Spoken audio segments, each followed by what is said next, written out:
আল্লাহ সুবহানাহু ওয়া তাআলা কোরআনুল মাজিদের 28 নম্বর পারা সূরা জুমার 9 নম্বর আয়াত আল্লাহ সুবহানাহু ওয়া তাআলা তিনি বলছেন, যাদের মুখস্থ আছে শোনালে আয়াতটি আমার সঙ্গে পড়ুন।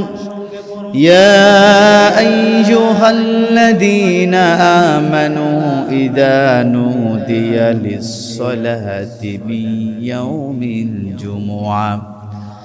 من يوم الجمعة فاسعوا إلى ذكر الله وذروا البيع ذلكم خير لكم إن كنتم تعلمون الله أكبر আমার প্রিয় ভাইরা, আল্লাহ সুবহানাহু ওয়া তাআলা সূরা জুমআর 9 নম্বর আয়াতে আল্লাহ সুবহানাহু ওয়া তাআলা তিনি বলছেন, ওহে মুমিনগণ, আল্লাহ পাক এখানে মানব জাতিকে বলেন নাই, এখানে ঈমানদারদেরকে বলেন নাই। আল্লাহ রাব্বুল আলামিন তিনি ইচ্ছে করলে ইয়া আইয়ুহান নাস বলতে পারতেন। আল্লাহ রাব্বুল আলামিন ইয়া আইয়ুহাল্লাযীনা আমানু, ওহে ঈমানদারগণ বলেছেন, কিন্তু মুফাসসিরিন ইকরামরা ঈমানদারদেরকে ঈমানদারের কথা এখানে নিয়ে আসেন নাই। মুফাসসিরিন ইকরামরা তারা মুমিনের কথা এখানে উপস্থাপন করেছে। ইয়া আইয়ুহাল্লাযীনা আমানু, ওহে মুমিনগণ, তোমরা যারা মুমিন হয়েছে, এই মুমিনদেরকে আল্লাহ সুবহানাহু ওয়া তাআলা বলছেন, ইয়া আইয়ুহাল্লাযীনা আমানু ইযা নুদিয়া লিস-সালাতি মিন ইয়াউমিল জুমআহ فاسعوا إلى ذكر الله وذروا البيع ذلكم خير لكم إن كنتم تعلمون আল্লাহ রাব্বুল আলামিন বলছে, ওহে ঈমানদারগণ, ওহে মুমিনগণ, তোমরা যারা মুমিন হয়েছো, আমি আল্লাহ রাব্বুল আলামিন তোমাদেরকে আমি আল্লাহ বলছি, যখন নামাজের জন্য যখন আহ্বান করা হবে, নামাজের জন্য যখন ডাকা হবে, জুমার নামাজের জন্য যখন মুয়াজ্জিন সাহেব যখন ডাকবে, যখন আহ্বান করবে, তোমরা বিলম্ব না করো না, তোমরা দেরি করো না, সঙ্গে সঙ্গে তোমরা নামাজের জন্য আল্লাহর জিকিরের জন্য তোমরা ধাবিত হও। আমার প্রিয় ভাইরা, আল্লাহ রাব্বুল আলামিনের এই জগতে জিকির অনেক প্রকার রয়েছে। এর মধ্যে শ্রেষ্ঠ জিকির হচ্ছে নামাজ। এই নামাজের জন্য যখন ডাকবে, এই জিকিরের জন্য যখন ডাকবে, কল্যাণের জন্য যখন আহ্বান করা হবে, তোমরা আর বিলম্ব না করো না, তোমরা দেরি করো না।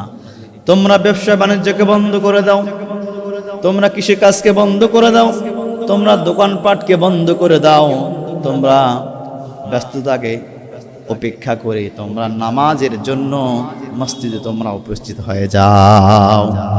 যখন মুয়াজ্জিন সাহেব জুমার নামাজের জন্য যখন আহ্বান করবে, যখন ডাকবে, তখন তোমরা বিলম্ব না করো না, তখন তোমরা ব্যবসা বাণিজ্য থেকে ফারেক হও, তোমরা কৃষিকাজ থেকে ফারেক হও, সমস্ত ব্যস্ততাকে উপেক্ষা করে তোমরা মসজিদে আসো নামাজের জন্য। আল্লাহু আকবার।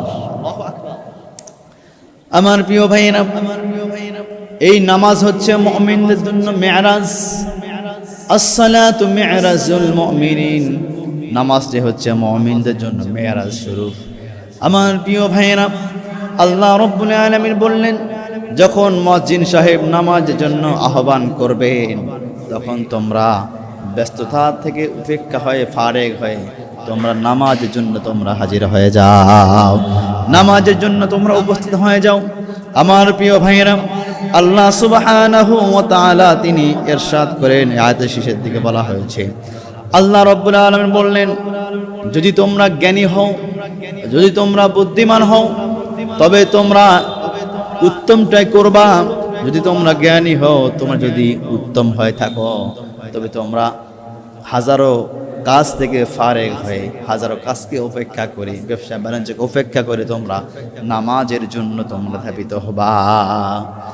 আমার প্রিয় ভাইয়েরা, আমরা সৌদিতে দেখি, বিভিন্ন মুসলিম রাষ্ট্রে আমরা দেখি যে আজান দেওয়ার সঙ্গে সঙ্গে দোকানপাট ওই রকম খোলা রেখে তারা মসজিদে নামাজের জন্য চলে আসে। কিন্তু বাংলাদেশে কি এরকম সিস্টেম আছে? বাংলাদেশে এরকম সিস্টেম নাই। সৌদিতে এরকম দেখা যায়, আলহামদুলিল্লাহ। আমরা চাই আমাদের বাংলাদেশে এমন নিয়ম, এমন আইন জারি হোক বলি ইনশাআল্লাহ। সৌদিতে যখন আজান হয়ে যায়, পুলিশগুলো পাহারায় আছে। ব্যবসা বাণিজ্যের যারা শ্রমিক কাজ করে তারা ব্যবসা বাণিজ্য ওই রকমই রেখে নামাজ আদায় করার জন্য তারা মসজিদে তারা হাজির হয়ে যায়। সুবহানাল্লাহ।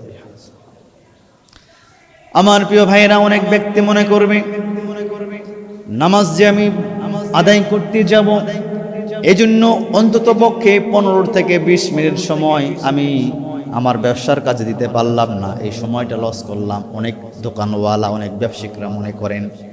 আমার প্রিয় ভাইয়েরা, মনে রাখতে হবে রিজিকের মালিক কে? আল্লাহ তাআলা। হায়াতের মালিক আল্লাহ তাআলা। আপনার ব্যবসার মধ্যে বারাকাত দেওয়ার মালিক আল্লাহ তাআলা। আপনার ব্যবসার মধ্যে ধস দেওয়ার মালিক আল্লাহ তাআলা।